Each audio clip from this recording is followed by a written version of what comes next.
리턴 극장의 모든 목소리는 AI 보이스가 아닌 직접 녹음을 하고 있습니다. 평온했던 일상이 한순간에 무너질 수 있다는 것을 아는 사람은 많지 않다. 그 역시 그런 평범한 사람 중 하나였다. 그는 현재 35의 나이로 건설업을 하며 제법 안정적인 삶을 살고 있는 사람이다. 그리고 그의 곁에는 세상 그 어떤 것과도 바꿀 수 없는 존재, 사랑스러운 아내 수진이 있다. 두 사람의 만남은 3년 전 백화점에서 우연히 시작되었다. 그날 그는 거래처 대표의 생일 선물을 준비하기 위해 명품 매장을 찾았다. 화려한 조명 아래에서 여러 넥타이를 살피던 그는 문득 시선 한켠에 낯선 여자의 모습을 발견했다. 누군가를 기다리는 듯한 표정으로 서 있던 그 여자. 그녀의 단정한 차림새와 차가우면서도 고요한 눈빛은 주변 사람들의 시선을 자연스레 끌어당기고 있었다. 그는 평소 낯선 사람에게 먼저 말을 거는 성격이 아니었다. 일에만 몰두해 살아온 탓에 연애보다는 현실적인 삶에 익숙했기 때문이다. 그러나 이상하게도 그날만큼은 마음 한켠이 요동쳤다. 그녀의 모습에는 설명하기 어려운 특별한 무언가가 있었다. 그래서 그는 잠시 망설이다가 결국 용기를 내어 그녀에게 다가섰다. 실례합니다. 혹시 제가 커피 한 잔 사드려도 될까요? 갑작스러운 제안에 수지는 살짝 놀란 듯 눈을 깜빡였다. 그러나 곧 미소를 지으며 고개를 저었다. 아, 괜찮아요. 친구가 곧 올 거예요. 그렇군요. 그런데 정말 죄송한데요. 처음 뵙는 분이지만 정말 아름다우시네요. 혹시 제 명함이라도 받아주실 수 있을까요? 수지는 잠시 망설이다가 그의 눈빛 속에서 진심이 느껴지자 조심스럽게 명함을 받았다. 짧은 인사로 끝날 줄 알았던 만남은 그렇게 묘한 여운을 남겼다.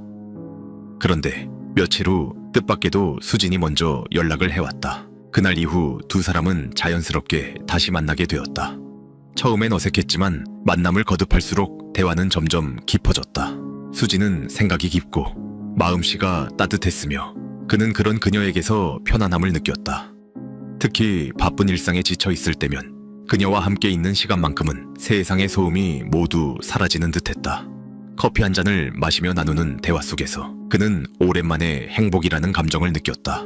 수진 씨, 오늘도 시간 내줘서 고마워요. 저야말로요. 민수 씨 덕분에 기분이 좋아졌어요. 다행이네요. 그런데 혹시 무슨 일 하시는지 여쭤봐도 될까요? 전에 물어보려다가 말을 못 꺼냈어요. 아, 지금은 그냥 잠시 쉬고 있어요. 그는 수진이 무언가를 숨기고 있다는 묘한 기운을 느꼈다. 하지만 그는 그 이유를 굳이 묻지 않았다. 지금 이 순간 그녀와 함께 웃고 있는 시간 자체가 너무 소중했기 때문이다. 그녀가 보여주는 미소 하나, 짧은 눈맞춤 하나에도 그의 하루는 충분히 행복했다. 그렇게 계절이 몇 번 바뀌고 서로의 일상에 자연스럽게 스며든 지 1년이 지났을 무렵 그는 마침내 수진과 결혼을 해야겠다는 결심을 했다. 수진아, 나랑 결혼해줄래? 그 한마디에 수진의 눈가가 금세 붉어졌다. 그녀는 잠시 말을 잇지 못하다가 떨리는 목소리로 대답했다. 정말 저 같은 사람이랑 결혼해도 돼요? 그게 무슨 소리야. 내가 수진이를 얼마나 사랑하는데. 앞으로 평생 행복하게 해줄게. 두 사람의 사랑은 그렇게 결혼이라는 이름으로 이어졌다. 그 후 그들의 신혼생활은 그야말로 행복 그 자체였다. 그는 수진이 전업주부로 지낼 수 있도록 배려했고 강남의 넓은 아파트에서 부족함 없는 삶을 누릴 수 있게 해주었다. 수진은 그런 현실이 믿기지 않는 듯 아이처럼 감격해했다. 그는 수진의 모습을 바라보며 미소를 지었다. 여보, 이 모든 게 꿈 같아요. 이렇게 좋은 집에서 살게 될 줄 몰랐어요. 내 아내인데 당연한 거야. 앞으로도 더 좋은 환경에서 살 수 있도록 열심히 일할게. 고마워요. 하지만 너무 무리하지는 마세요. 처음엔 모든 게 완벽해 보였다. 하지만 시간이 지나면서 서서히 균열이 생기기 시작했다. 결혼 후 사업이 더 잘 되면서 그는 더 바빠졌고 자연스럽게 집을 자주 비우게 되었다. 현장을 직접 챙겨야 했고 출장 일정도 끊이지 않았기 때문이다. 그러다 보니 자연스럽게 집에 머무는 시간은 줄었고 그 공백은 수진에게 외로움으로 다가왔다. 매일 아침 그는 새벽같이 나가 밤늦게 돌아왔고 수진은 홀로 남겨진 집에서 드라마를 보거나 청소를 하며 시간을 보냈다. 여보, 오늘도 늦어요? 응, 미안해. 현장에서 일이 좀 꼬였어. 저녁은 먼저 먹고 쉬어요. 알겠어요. 조심히 들어와요. 그들에게는 이런 대화가 점점 늘어났다. 그리고 수진의 목소리에는 아쉬움과 외로움이 점점 더 짙어져 갔다. 그는 그 사실을 알고 있었지만 어떻게 해야 할지 몰랐다. 일을 줄이면 생활이 흔들릴 것 같았고 그렇다고 아내의 마음을 모르는 건 아니었다. 그러던 어느 주말 그가 드물게 집에 머물던 날이었다. 수진은 조심스럽게 말을 꺼냈다. 여보, 우리 요즘 같이 보내는 시간이 너무 적은 것 같지 않아요? 그렇긴 하지. 하지만 지금 회사가 바쁜 시기라서 조금만 참아줘. 다른 부부들 보면 주말에도 같이 쇼핑도 가고 영화도 보던데 우리는 언제부터 그럴 수 있을까요? 곧 여유가 생길 거야. 이번 프로젝트만 끝나면 시간이 좀 날 것 같아. 하지만 한 프로젝트가 끝나면 또 다른 프로젝트가 바로 이어졌다. 그리고 수진의 외로움은 날이 갈수록 깊어졌다. 여보, 제가 너무 이기적인 건가요? 그냥 당신이랑 더 많은 시간을 보내고 싶은 건데. 이기적인 게 아니야. 나도 수진이랑 더 많은 시간을 보내고 싶어. 하지만 지금은 사업을 안정시키는 게 중요해. 사업이 안정되면 정말 시간이 생길까요? 물론이야. 그때까지만 조금만 더 참아줘. 그런 대화가 반복될수록 수진의 표정은 점점 무거워졌다. 그러던 어느 날 밤 이틀간의 출장에서 돌아온 그는 수진의 얼굴에서 어딘가 낯선 기운을 느꼈다. 여보, 솔직히 말해도 될까요? 그럼 뭐든 말해봐. 저는 이렇게 사는 게 너무 힘들어요. 매일 혼자 있는 게 정말 외로워요. 수진아. 다른 사람들은 어떻게 사는지 궁금해요. 남편이 이렇게 집에 자주 없는 가정이 또 있을까요? 사업이라는 게 그런 거야. 지금은 힘들어도 나중에는 여유가 생길 거야. 나중은 언제예요? 저는 지금 당장이 너무 외로운데 이렇게 사느니 차라리. 수진은 말을 끝까지 잊지 못하고 잠시 머뭇거리더니 이내 입을 다물었다. 하지만 그 눈빛 속엔 설명할 수 없는 절망이 비쳤다. 수진아, 나도 너만큼 힘들어. 하지만 우리 미래를 위해 지금은 참아야 해. 미래에는 정말 달라질까요? 당연하지. 내가 약속할게. 그렇게 말은 했지만 그의 마음 한켠엔 묘한 불안감이 남았다. 일이 잘 될수록 더 바빠지는 게 당연한 일이라는 걸 그는 누구보다 잘 알고 있었기 때문이다. 수진과 약속은 했지만 그는 그 약속을 지킬 수 있을지 확신할 수 없었다. 그 후 시간이 흘러 어느 화요일 아침 그는 또 다른 출장을 준비하고 있었다. 이번에는 부산 현장을 점검하러 가야 했다. 수진은 평소와 다름없이 그의 가방을 챙기고 옷매무새를 정리해 주었다. 그런데 어쩐지 그날따라 공기가 조금 묘하게 느껴졌다. 이번 출장은 길어봐야 사흘이야. 금요일 저녁에는 돌아올 수 있을 것 같아. 네, 조심히 다녀와요. 무리하지 말고요. 집에서 심심하면 친구들이라도 만나고 그래. 너무 혼자 있지 말고. 알겠어요. 그는 미소를 지으며 출근 가방을 들었다. 언제나 그랬듯 잠시 떨어져 있다가 다시 만나면 평소처럼 아무 일 없이 웃을 수 있을 거라 믿었다. 그렇게 그는 차를 몰고 고속도로에 올랐다. 부산까지는 대략 4시간 정도 걸리는 거리였다. 늘 다니던 길이라 별다른 긴장감도 없었다. 그런데 고속도로를 한참 달리던 중 갑자기 이상한 느낌이 들었다. 브레이크를 밟았는데 차가 멈추지 않는 것이었다. 처음엔 단순한 착각인 줄 알았다. 하지만 몇 번을 더 밟아봐도 브레이크는 전혀 작동하지 않았다. 그의 얼굴은 순식간에 창백해졌다. 왜 이러지? 브레이크가 안 되네. 차는 계속해서 속도를 유지한 채 미끄러지듯 달렸다. 앞에는 차량들이 줄지어 있었다. 그는 급히 핸드브레이크를 당겼지만 소용이 없었다. 결국 차는 제어를 잃고 좌우로 심하게 흔들렸다. 이런 젠장! 왜 이러는 거야? 그 순간 그의 시야 앞이 번쩍였다. 차가 중앙분리대를 정면으로 들이받은 것이다. 차량은 거대한 충격음을 내며 그대로 뒤집혔다. 그리고 그 다음 기억은 새하얀 병실의 천장이었다. 의식을 잃었다가 깨어났을 때 그는 낯선 병원 침대 위에 누워 있었다. 온몸이 욱신거리고 머리는 어지러웠다. 그는 천천히 숨을 고르며 상황을 파악하려 했지만 곧 의사에게서 믿기 힘든 말을 듣게 되었다. 환자분 의식이 돌아오셨군요. 다행히 생명에는 지장이 없습니다. 다행이네요. 그런데 몸이 너무 아픈데요? 네. 그런데 한 가지 말씀드려야 할 게 있습니다. 뭔가요? 왼쪽 다리를 절단해야 했습니다. 손상이 너무 심해서 살릴 수가 없었어요. 그 순간 그의 세상이 무너져 내리는 것 같았다. 건설 현장을 직접 뛰어다니며 몸으로 일해온 그에게 다리 절단이라는 말은 곧 생계를 잃는다는 뜻이었다. 더 이상 예전처럼 현장을 누빌 수도 땀 흘리며 일할 수도 없게 된 것이다. 그럼 저는 이제 어떻게 살아야 하나요? 재활 치료를 받으시면 의족을 사용해 일상생활은 가능합니다. 하지만 예전처럼 현장에서 활동하는 일은 어렵습니다. 그의 손이 이불 위에서 천천히 힘없이 떨어졌다. 그에게 일상생활은 가능하다는 말은 전혀 위로가 되지 않았다. 그에게는 단순한 일상이 아니라 현장에서 땀 흘리는 삶 자체가 전부였기 때문이다. 그런데 불행 중 다행이라 해야 할까? 이런 절망적인 상황에서도 수지는 놀라울 만큼 침착했다. 그녀는 아무렇지 않은 듯 그를 위로하며 곁을 지켰다.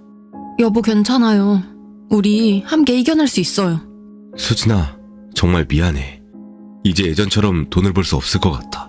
그런 말 하지 마세요. 돈이 뭐가 중요해요. 당신이 살아있는 게 가장 중요한 거예요.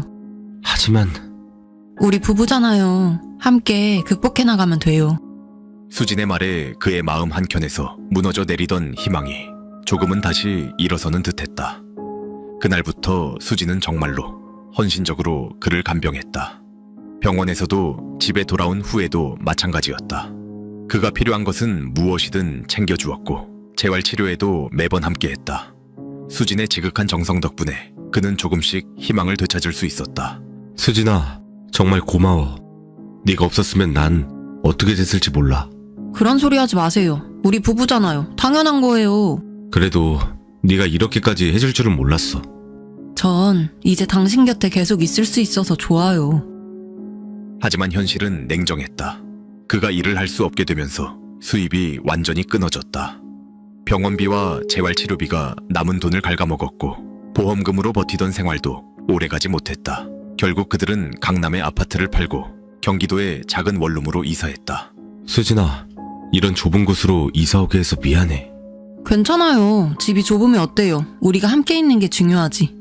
하지만 그 원룸 생활도 오래가지 못했다. 그의 상태로는 새 일을 구할 수도 없었고 수진도 간병 탓에 일자리를 찾을 수 없었기 때문에 돈이 부족했던 것이다. 결국 몇 달 뒤 그들은 서울 외곽의 반지하로 옮겨야 했다.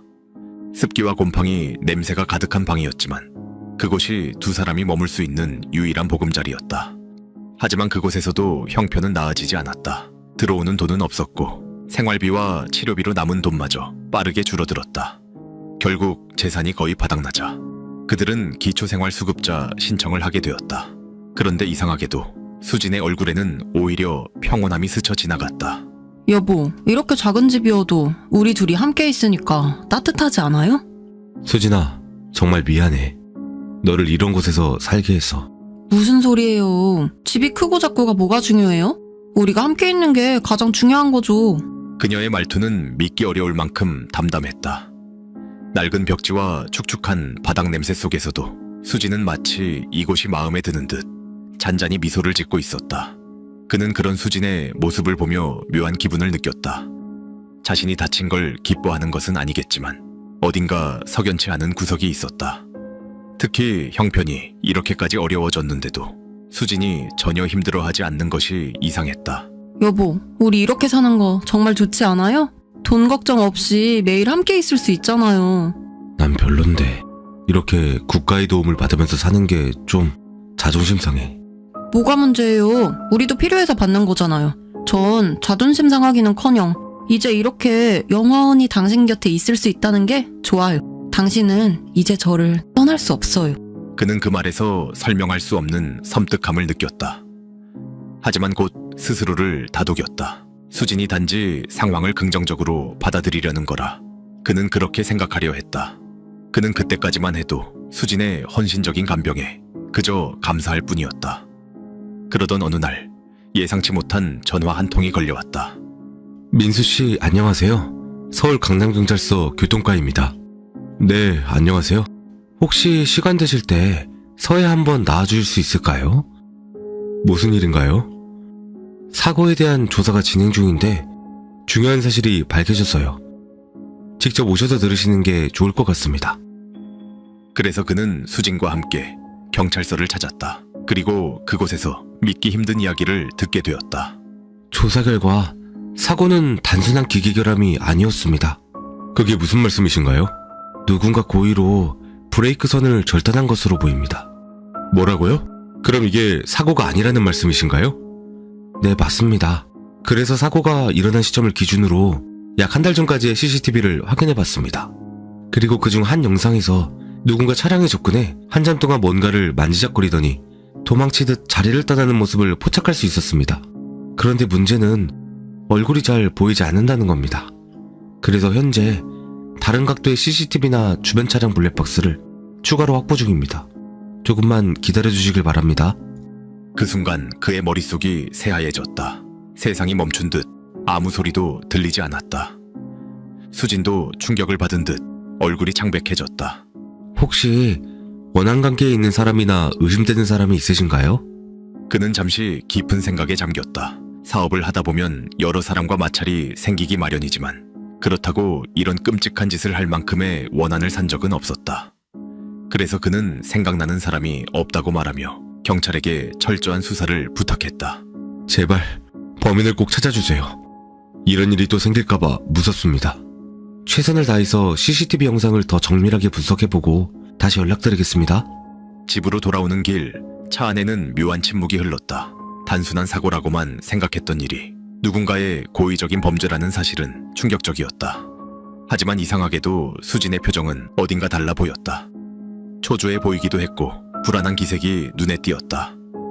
그리고 며칠이 지나자 수진의 행동은 점점 더 이상해졌다. 평소라면 그와 이런저런 대화를 나누며 웃곤 했는데 요즘엔 말수가 부쩍 줄었다. 그리고 종종 멍하니 생각에 잠겨있는 모습을 보였다. 수진아, 요즘 왜 그래? 무슨 걱정이라도 있어? 아니에요. 그냥 범인이 빨리 잡혔으면 좋겠어서요. 수진의 대답은 왠지 설득력이 없었다. 말은 평소처럼 담담했지만 그 눈빛 어딘가에는 두려움이 스쳐 지나갔다. 그는 묘한 불안함을 느꼈지만 더는 캐묻지 않았다. 그런데 며칠 뒤 경찰서에서 전화가 걸려왔다.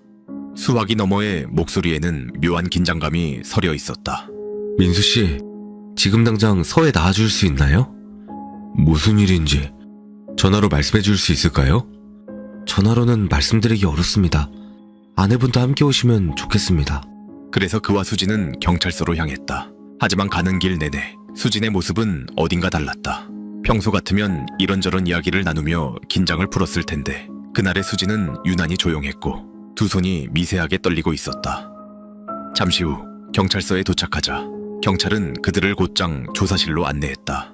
그리고는 심각한 표정으로 조용히 말을 꺼냈다. 범인의 정체가 밝혀졌습니다. 다행히 주변 차량에 블랙박스를 확보했고 그 영상에서 얼굴이 식별되는 장면을 찾아낼 수 있었습니다. 정말요? 누구인가요? 이 영상을 보시죠. 경찰은 노트북 화면을 돌려 그들에게 보여주었다. 화면에는 주차장 CCTV 영상이 재생되고 있었다. 처음엔 별다른 이상이 없어 보였다. 그저 평범한 주차장 영상 같았다. 그런데 잠시 후 한 여자가 그의 차 쪽으로 다가오는 모습이 포착됐다. 처음엔 모자를 푹 눌러 쓴 데다 조명이 어두워 얼굴이 잘 보이지 않아 그저 낯선 사람이라고 생각했다.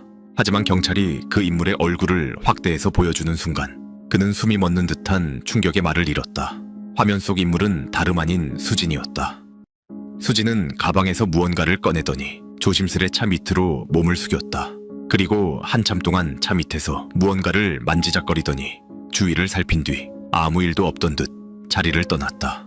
모든 사실을 알게 된 그의 얼굴이 하얗게 질렸다. 눈앞이 흐려지고 귀에서는 아무 소리도 들리지 않았다. 대체 이게 뭐죠?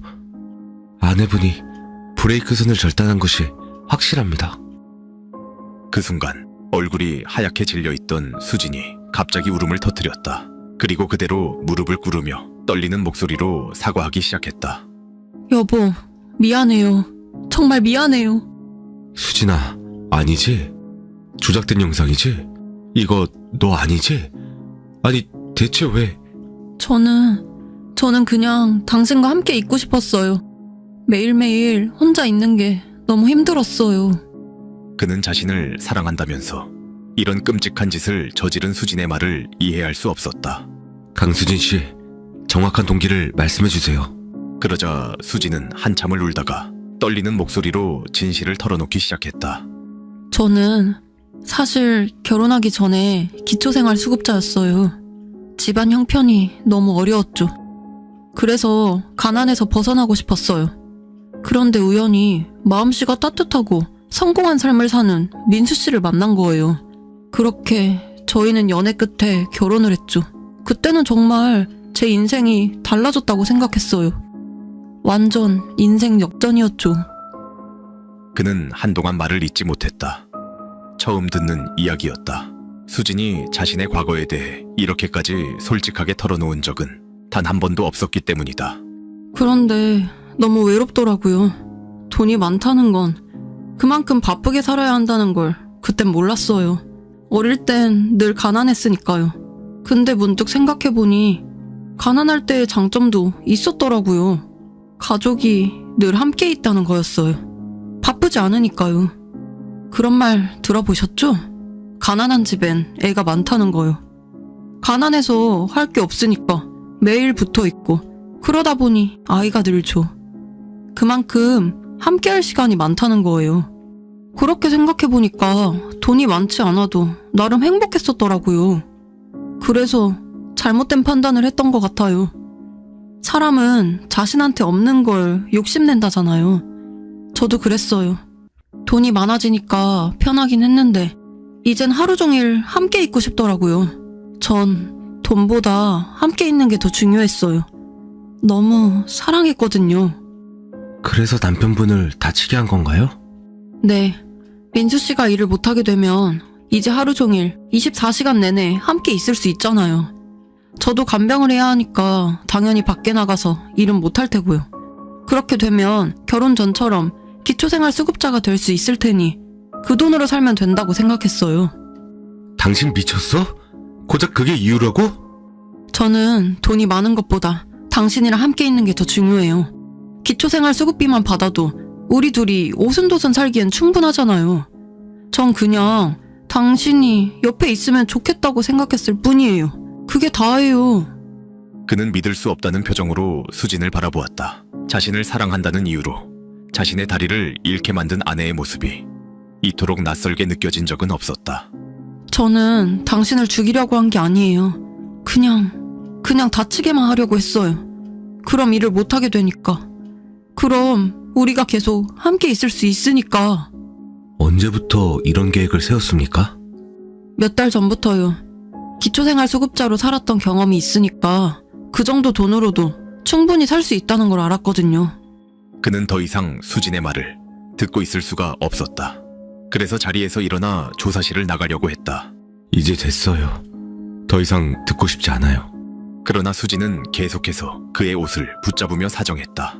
여보, 제발 저를 이해해주세요. 저는 정말 당신을 사랑해서 그런 거예요. 사랑?